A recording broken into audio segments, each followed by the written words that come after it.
श्री हरि परमानंदम उपदेष्टारमीश्वरम व्यापकम सर्वलोकानाम कारणम तम नमामि। हम सबको जय श्री कृष्ण, जय महादेव। एक बार फिर से आपका हार्दिक स्वागत है इस ज्ञान गंगा में, जहां हम आपको लेकर चलेंगे उन ग्रंथों की दुनिया में जिन्होंने मानव सभ्यता और संस्कृति को आत्मिक नई चेतनाएं दी है। तो आज हम जिस ग्रंथ का दर्शन कर रहे हैं वो है श्री रुद्र चंडी। आज हम आपको ऐसे दिव्य ग्रंथ की महिमा से परिचित करवाने जा रहे हैं जो न केवल आध्यात्मिक लाभ देता है बल्कि शारीरिक और मानसिक रोगों से भी मुक्ति दिलाता है। इस पाठ की विशेषता यह है कि यदि कोई साधक प्रतिदिन इसका 5 बार पाठ करता है तो वह रोगों से निश्चित रूप से छुटकारा पाता है, और यदि 10 बार प्रतिदिन पाठ करे तो सभी प्रकार से संकटों से उनकी रक्षा होती है और साधक को यश, वैभव और सिद्धियां प्राप्त हो जाती है। भगवती दुर्गा के उपासकों के बीच इस पाठ को विशेष मान्यता प्रदान की गई है। यह पाठ तांत्रिक साहित्य के अनुसार 4 अध्यायों में विभक्त है जो हरगौरी संवाद के रूप में प्रकट होते हैं। इसके अनेक रहस्यमय विषयों का वर्णन मिलता है, जैसे शिव कार्तिकेय संवाद में रुद्र चंडी कवच बताया है। एक रक्षा कवच है जो हर तरह से हमारी रक्षा करता है।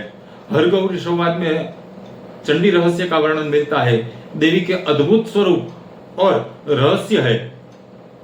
फिर शिव दुर्गा संवाद में साधन रहस्य की चर्चा बताई गई है, यानी साधना करने के गूढ़ नियम और उसके रहस्य है। वार अनुसार भैरवी पूजा करनी चाहिए और उनसे कौन कौन से लाभ हमें प्राप्त होते हैं, इसका विस्तार से वर्णन हमें इस ग्रंथ में प्राप्त हो जाता है। हर अध्याय के अंत में फल श्रुति दी गई है, यानी उस अध्याय को पढ़ने से मिलने वाले फल का विस्तृत वर्णन हमें प्राप्त होता है। भूत प्रेत बाधा से मुक्ति, दरिद्रता नाश, अकाल मृत्यु निवारण, शत्रु विनाश, वशीकरण और आकर्षण शक्तियां, उच्च आध्यात्मिक शक्तियों की प्राप्ति। रुद्रचंडी पाठ बंगाल में विशेष रूप से प्रचलित है।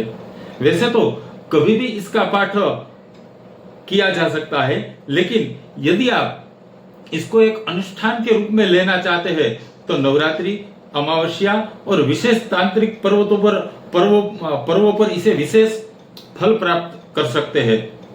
ये भी इसका वर्णन इसमें हमें प्राप्त हो जाता है। श्री रुद्र चंडी कोई साधारण पाठ नहीं है, ये एक गूढ़ तांत्रिक साधना है।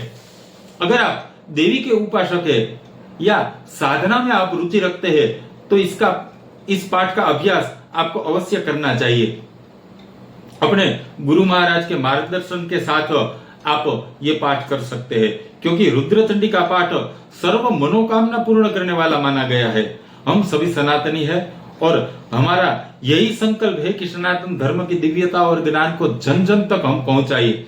आइए इस धरोहर को हम आगे बढ़ाते हैं, आध्यात्मिकता को जीवन का आधार बनाए और शास्त्रों की शक्तियों को हम पहचाने। इसी भाव और इसी संकल्प के साथ हम फिर मिलेंगे एक नए ग्रंथ के साथ, एक नई रहस्य के साथ, नए दिव्यता के साथ। माँ भगवती और महादेव आप सभी का कल्याण करें। इसी भाव के साथ सभी सनातन भाइयों को जय श्री कृष्ण, जय महादेव।